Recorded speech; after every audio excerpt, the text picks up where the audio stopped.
Hola, ¿cómo han estado?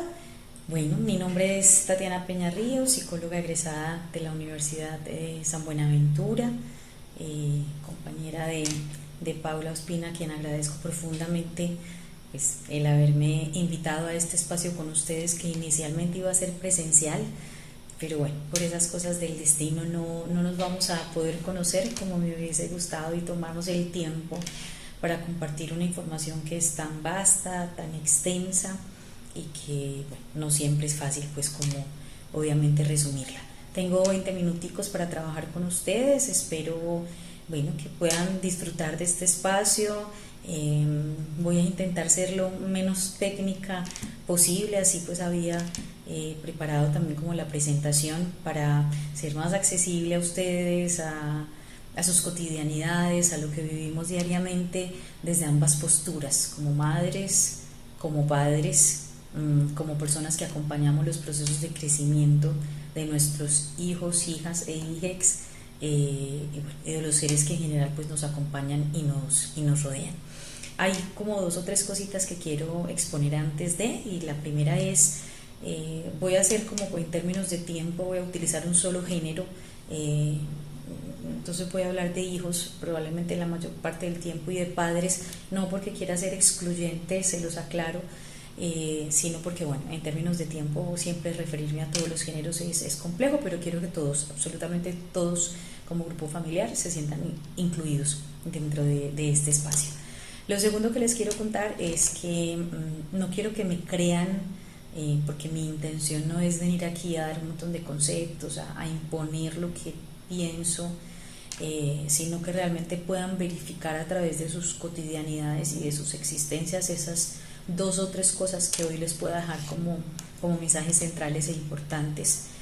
Y lo tercero es contarles por qué me siento, si se puede decir así, como con la autoridad, de alguna manera moral, la autoridad técnica, tal vez, no sé cómo llamarlo, de poder hoy compartir como en este espacio con ustedes.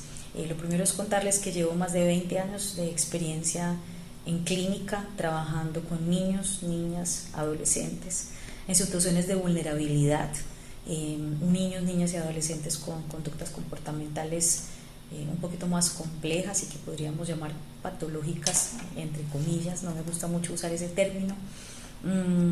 Y pues desde mi experiencia clínica también he acompañado muchísimas familias, parejas, bueno, y niños, niñas y adolescentes, jóvenes y adultos en sus procesos de crecimiento y en sus procesos evolutivos, que como cualquier proceso evolutivo y cualquier momento de vida nos presentan retos. Creo que este espacio sea como para ambos, tanto como para padres e hijos, para padres en el sentido de poder dejarles un mensaje con respecto a una pregunta central que me hice para esta charla, que creo que para mí tiene una respuesta clarísima, pero que bueno, para cada uno de ustedes la tendrá. La pregunta central es ¿hasta cuándo somos padres? Entonces, bueno, les voy a dejar en compañía pues, a ratos de mi cara para que no se vuelva como muy monótono y el resto pues irá acompañando el audio, la presentación. Entonces, bueno, procedamos pues como al inicio de este pequeño espacio para que puedan ustedes también dar respuesta a eso que el colegio les planteó. Muchísimas gracias de antemano por escucharme. Sé que 20 minutos pues ahí conversando no siempre son tan chéveres y sin interactuar, pero bueno, ya será en otra oportunidad que podamos hacerlo. Un abrazo. Bueno, les contaba entonces que para esta charla me hice una pregunta central y es esa pregunta por el ¿hasta cuándo somos padres? ¿Hasta dónde va nuestro acompañamiento con nuestros niños, niñas y adolescentes? Sobre todo cuando empiezan a entrar a esta etapa particular y maravillosa que es la adolescencia, porque es una etapa que nos brinda la posibilidad de explorar un montón de elementos que tiene como tal la adolescencia. Entonces, ¿hasta cuándo acompañar? Porque es cierto que los chicos en esta época nos van colocando otros límites, nos van retando también en otros momentos. Entonces es muy interesante poder analizar realmente el tema de hasta cuándo somos padres y hasta cuándo acompañamos en este proceso a nuestros hijos. Por supuesto, nuestra función como padres va variando en la medida en que todos y cada uno nos vamos transformando como persona y como familia. No somos los mismos padres cuando nuestros bebés estaban de meses, no somos los mismos padres cuando nuestros hijos fueron creciendo, no somos los mismos padres cuando nuestros hijos entran a la etapa de la adolescencia. No porque cambiemos como padres, sino porque evolucionamos también como personas, porque vamos viviendo experiencias y por supuesto porque como familias vamos atravesando momentos evolutivos que son significativos y que son importantes. Entonces, esa función como padres, por supuesto, varía en la medida en que también ellos van teniendo sus procesos de crecimiento. Que siento yo que es importante y muy vital y es cada vez cerrar un poquitico más esa distancia como padres del lenguaje de los jóvenes. Es muy fácil cuando no media el lenguaje, es muy fácil cuando los niños apenas están empezando ese proceso de concebir el mundo, de comprenderlo, de entenderlo, de ubicarse en espacio, ubicarse en tiempo, pero la brecha y la distancia se va haciendo un poquito mayor cuando ellos van teniendo sus propias ideas, cuando van teniendo sus propios conceptos, sus propios juicios con respecto a la realidad que viven. Y se hace entonces necesario también que nosotros como papás nos cuestionemos en la forma de relacionarnos y en la forma de comunicarnos, especialmente cuando están en estas etapas, cuando atraviesan los diferentes procesos académicos también. Hay una invitación que quiero hacerles y que le hago constantemente a los papás con los que tengo el gusto de trabajar y acompañar, y es que creo que cada vez más hay que aprender a construir desde los gustos y las particularidades de cada niño, de cada niña, de cada adolescente. Eh, ¿A partir de qué? De sus expresiones artísticas, de sus gustos, de la música, del cine, de las películas, involucrarnos con ellos, aunque sé que muchas veces no vamos a entender ni a compartir sus gustos musicales, no vamos a entender ni a compartir la manera como ven el mundo, pero partir de esos elementos que ellos tienen para poder razonar y para poder aprender a ver otros mapas, creo que es un elemento muy importante para nosotros como padres. Por supuesto, mantener una escucha activa, una escucha que implica ser empático con el otro, poderme ubicar en el lugar de esa persona que me está hablando, aprender a preguntar. Hay una característica que yo le digo a los pacientes con mucha frecuencia y es, hay que aprender a hacer preguntas, preguntas que me permitan el diálogo, preguntas abiertas donde el otro pueda expresarse. Y por supuesto, y tal vez lo más importante para mí, encontrar y mostrar un interés real en eso que me están compartiendo. No siempre es fácil, yo lo sé, o sea, a veces la escucha es una tarea activa, es una tarea permanente, es una tarea que te demanda atención y que más en un mundo como el nuestro, de tanta velocidad, de tanto acelere, no nos permite concentrarnos 10 minutos en algo, pero es una invitación puntual. No puedo estar escuchando a mi hijo o a mi hija si estoy centrada en la pantalla de un celular. No puedo estar escuchando a mi hijo y a mi hija si mis ojos desvían la atención hacia un televisor o hacia un partido de fútbol o hacia cualquier deporte. No, o sea, hay que generar espacios de escucha activa, donde ellos realmente sientan que yo estoy prestando atención a eso que ellos están intentando explicarme. Por supuesto, continuar fomentando la autonomía en la solución de problemas es una invitación constante a... La vida nos trae problemas a diario, desde cómo me coloco una media hasta cómo amarro un cordón, y hay que permitirles a ellos el equivocarse, el aprender, el recoger las consecuencias también de esos errores desde que son bebés, por supuesto en la adolescencia con mayor razón y en su adultez. En esa comunicación, pues hay varios aspectos que les voy a mencionar a través de este tiempo, pero les profundizo esta especialmente, enfocarnos en lo positivo. Somos unos expertos en perseguir, somos unos expertos en juzgar, en señalar eso que está mal hecho, pero se nos olvida con frecuencia resaltar eso que sí saben hacer, eso que hacen muy bien. Entonces, enfatizar más en esas potencialidades que en las supuestas carencias, digo yo supuestas porque son desde mi mapa y desde mi manera de ver el mundo. Eh, para pensar que es una carencia también para el otro, pues necesito que el otro entienda que es una carencia y muchas veces ellos no lo ven como carencias porque tenemos mapas totalmente diferentes y ojos distintos para mirar.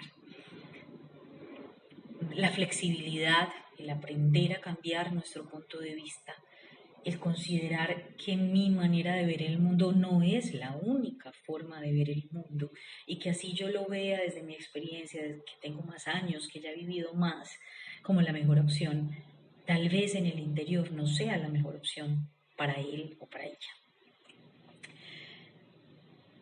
Evitar poner a nuestro hijo en ridículo, no burlarnos ni por sus características físicas, ni por nuestras características de personalidad. Incurrimos en ese error una y otra vez. Entonces invitarlos siempre a cómo me voy a referir a él, cómo me voy a referir a ella cuando estamos en grupos sociales, cuando estoy delante de mis amigos, cuando estoy delante de sus compañeros y de sus amigos también. Es un aspecto muy importante. Invitar a los papás a que de alguna forma recuerden cómo fue su adolescencia, intentar meterse en esa época, pensar qué hacían, qué les gustaba, qué tenían definido, qué no, y comprender, como les decía, que es una época diferente, es verdad, pero no necesariamente problemática. Quiero que eso también quede como énfasis en esta charla porque es muy común que los papás tuerzan los ojos, levanten las manos y se contorsionen cuando piensan en adolescencia. No toda adolescencia es difícil, no toda adolescencia es compleja. Hay jóvenes que transitan por la adolescencia de una manera maravillosa y hacen unos despertares y unos descubrires espectaculares. Por supuesto, recuerden siempre que los ritmos, que los tiempos son diferentes, que ellos van a otro ritmo distinto al mío. Muchas veces preguntarle cuánto necesita para cambiar una actitud, cuánto necesita para un comportamiento, cuánto tiempo necesita para llegar a una reflexión. Por supuesto, llegar a acuerdos y acuerdos que impliquen que si no se cumplen, pues van a tener unas consecuencias y cumplir con esos acuerdos. Como papás creo que hay un aspecto muy importante que no se va a acabar nunca, que espero que no se acabe nunca y es aprender a tramitar nuestras propias emociones. Experimentamos malestar, sentimientos difíciles, momentos de angustia, de explosión, de ira, de miedo, de pánico, siendo papás. Nadie nos enseñó esa vaina, no hay un manual. Entonces, permitirme sentir eso, pero tener la responsabilidad suficiente para aprender a tramitar con esas emociones. ¿Qué hago yo con mi miedo? ¿Qué hago yo con mi inseguridad? ¿Qué hago yo con mi tristeza? ¿Qué hago yo con mi ira? Porque mientras yo no lo resuelva, no voy a poder modelarle a ese adolescente qué hacer con cada una de esas emociones, totalmente normales a cualquier ser humano. Entonces, esa invitación siempre a estarnos revisando, porque cada época de la vida nos va generando estados diferentes, nos hace recordar momentos de nuestras vidas que tal vez teníamos por allá como olvidados. Es muy importante como papás, no dejen de tramitarse nunca, no dejen de esculcarse, les digo yo, de buscarse, de generar ustedes mismos también las estrategias para que ser papá sea siempre un elemento mucho más fácil. Por supuesto, siempre frente a cualquier situación, recordarles el afecto, recordarles el amor después de una intervención firme, después de un regaño, como lo llamaríamos, o una situación difícil, separar el afecto de la persona. Es supremamente importante para que el chico no se lo tome personal, para que no sienta que es que no lo estamos queriendo, lo estamos formando y en ese formar también hay que ser estrictos y hay que ser firmes sin dejar de quererlo, ¿cierto? Eso creo yo que es un elemento como importante. Entender, nuevamente les reitero, que ellos y cualquier etapa por la que pasen son recursos a desarrollar más que problemas a solucionar. Quitar ese tapujo que tenemos frente a la adolescencia de que es pues lo peor que nos pueda pasar, porque no es cierto. Yo lo he comprobado a lo largo de miles de chicos que han podido pasar en los procesos de acompañamiento conmigo, en los procesos grupales, la adolescencia tiene unas cosas maravillosas que también hay que aprender a disfrutar. El desarrollo de esas competencias personales es un factor también de protección que hace a los jóvenes más resistentes, que previene el surgimiento de problemas de un ajuste psicológico y comportamental posterior. Cuando yo conozco a mi hijo, cuando sé darle desarrollo a eso para lo que él es bueno en cualquier área, por supuesto voy a fomentar el desarrollo de una competencia que permitirá eh, que, sí, que se fortalezca como ser humano, independientemente de si esa competencia o habilidad me parece a mí o no me parece. Eh, hay chicos que pintan maravillosamente, tal vez no pintan como a mí me gustaría que pintara, pero el arte es su forma de expresión, es su competencia personal y a eso hay que invertirle tiempo. Entonces, seguir fomentando eso en ellos. Lo que les decía ahorita, permitir que tomen desde muy pequeñitos decisiones, que vivan con las consecuencias de esas decisiones, por supuesto, y siempre y cuando no esté en peligro pues ni su integridad, ni física, ni moral. Tomar decisiones todos los días y cuanto antes, yo creo que es entrenarlos para las decisiones futuras. Ustedes como adultos saben que no paramos de enfrentarnos a situaciones en la vida, situaciones evolutivas constantes, de pérdida, de duelos, de muerte, de tenernos que enfrentar a la violencia, de tenernos que enfrentar a un insulto, en fin, todo lo que vivir en esta sociedad nos pueda implicar y son competencias que se desarrollan desde niño y es muy importante que les permitan vivir el mundo, aprender de él, recoger las consecuencias de sus acciones.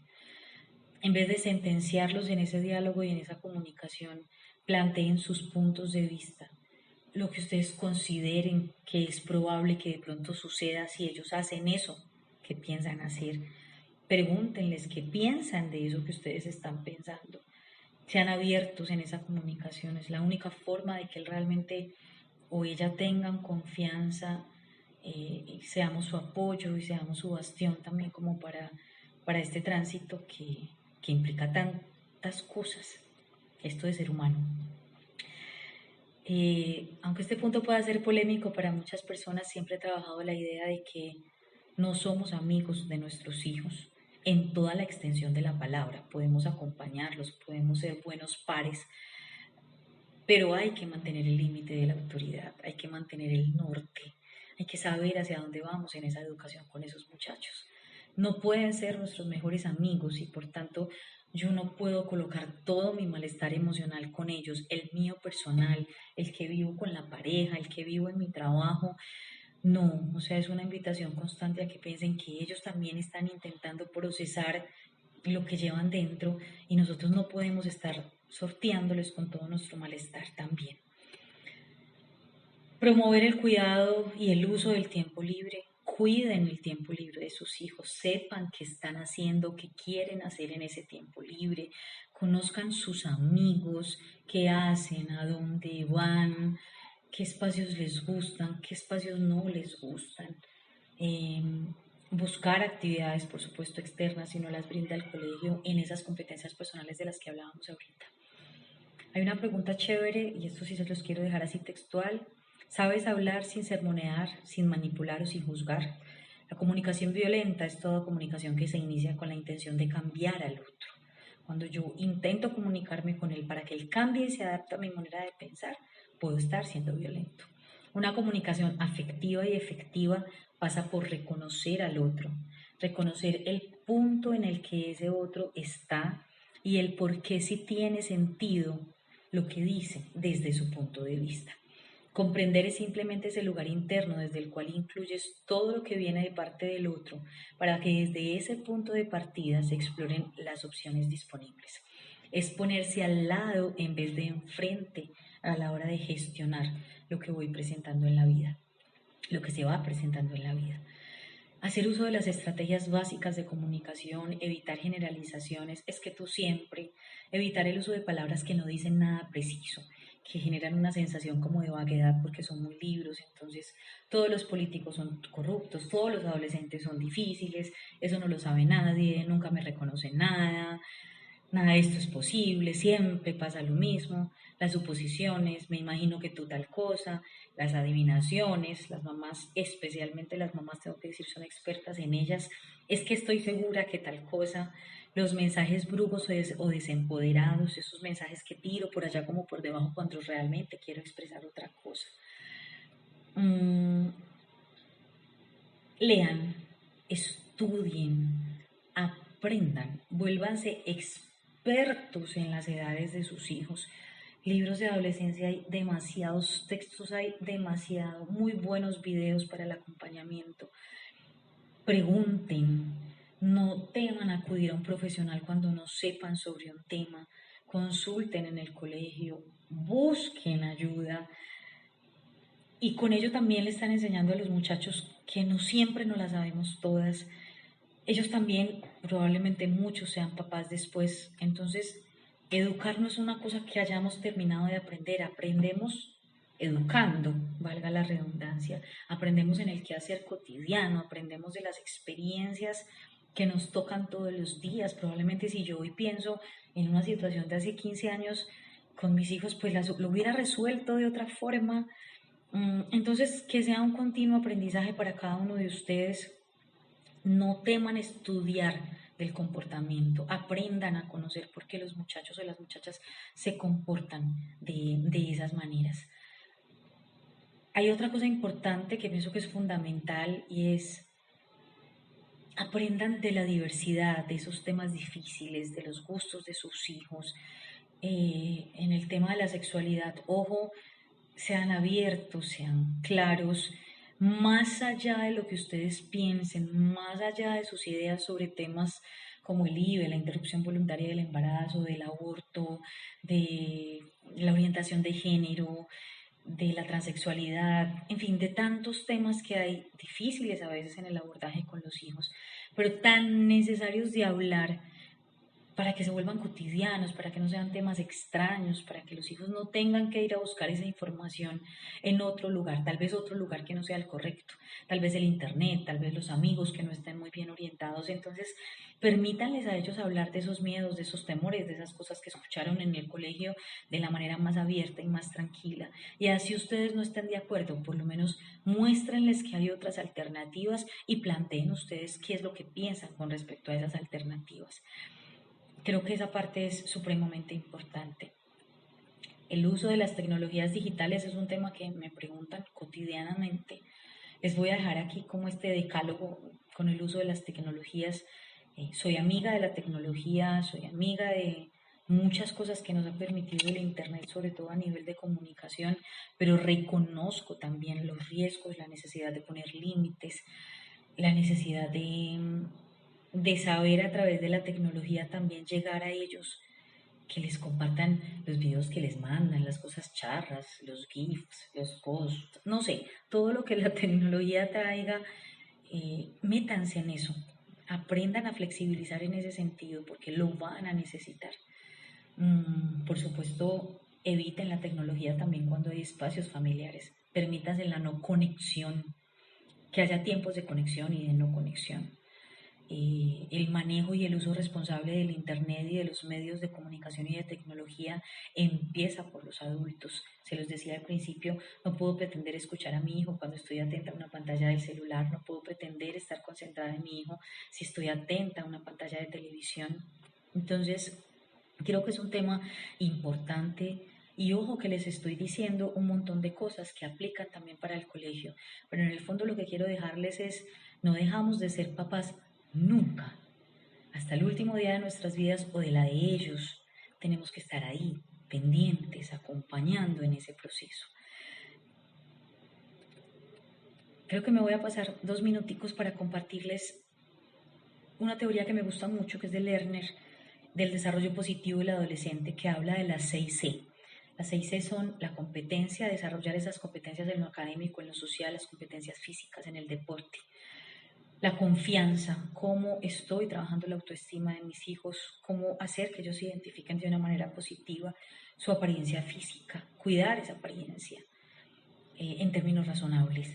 La conexión con mi familia, con la comunidad, con el colegio, con los compañeros, con mis pares, qué espacios estoy generando yo para que ellos puedan compartir con otros.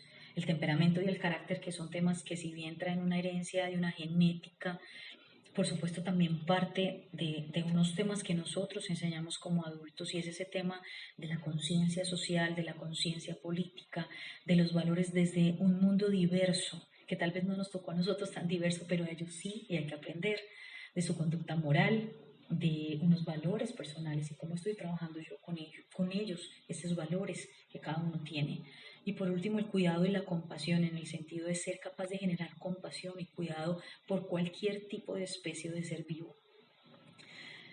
Señales de alarma, hay muchas en la adolescencia. Ojo, porfa, tal vez de todo, lo más importante es sepan identificar cuando un adolescente les está diciendo algo que no es capaz de verbalizar. Hay demasiados indicadores. Cuando yo me siento con los papás a preguntarles, su hijo venía presentando esto, su hijo, me empiezan a decir, sí, doctora, ¿cómo no me di cuenta? Sí, sí, sí, sí, sí.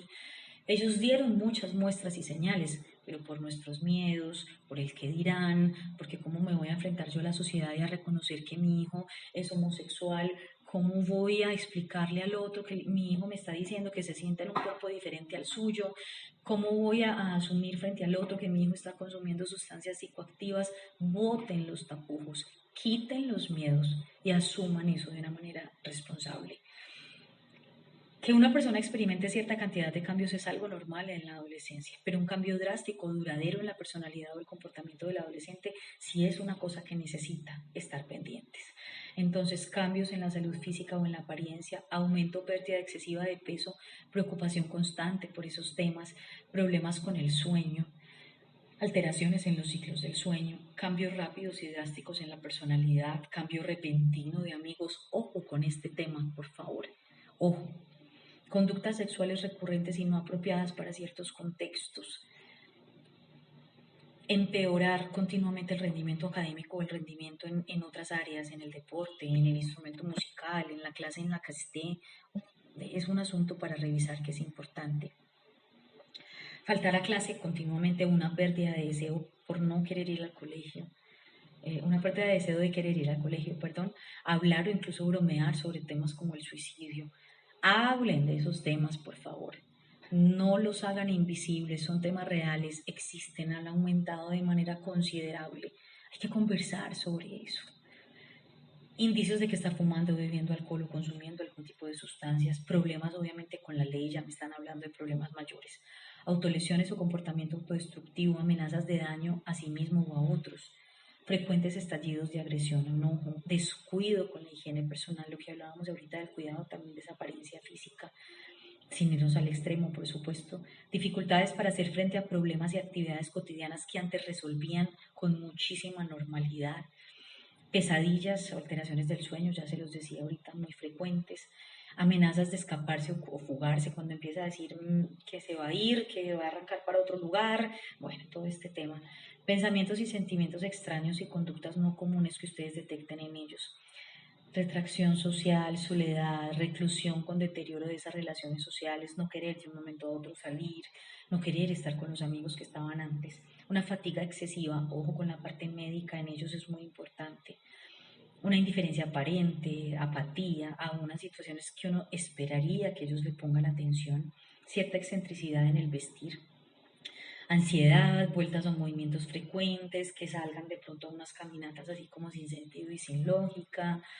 Bueno, cosas son importantes. Excesiva preocupación por temas místicos o religiosos, excesiva preocupación por asuntos sin importancia, conductas caprichosas, carcajadas que ustedes ven inapropiadas, posturas que no son normales, incapacidad para expresar emociones o sentir empatía o compasión con otras personas. Creo que es como las señales de alerta que yo les diría. Como les digo, son muy poquitos minutos para quererles resumir, pero creo que aquí puedo contarles un poquito lo que yo pensaba es contarles. Al final, para recordarles, vuelvo y les reitero, no dejamos de ser papás, independientemente de si el hijo está escolarizado o no, independientemente de si se fue por un intercambio, independientemente de cualquier situación en la vida y cualquier espacio. Somos papás hasta el último día de nuestras vidas o hasta el último día de la de ellos. Y eso implica un acompañamiento permanente un cuidado, un estar sabiendo a veces también estar por fuera o estar muy metido en el tema, guardar distancia, observar, no dejen de observar. Un abrazo, mil gracias por, bueno, sé que están ahí, de alguna manera me escuchan y estaremos hablando. Chao.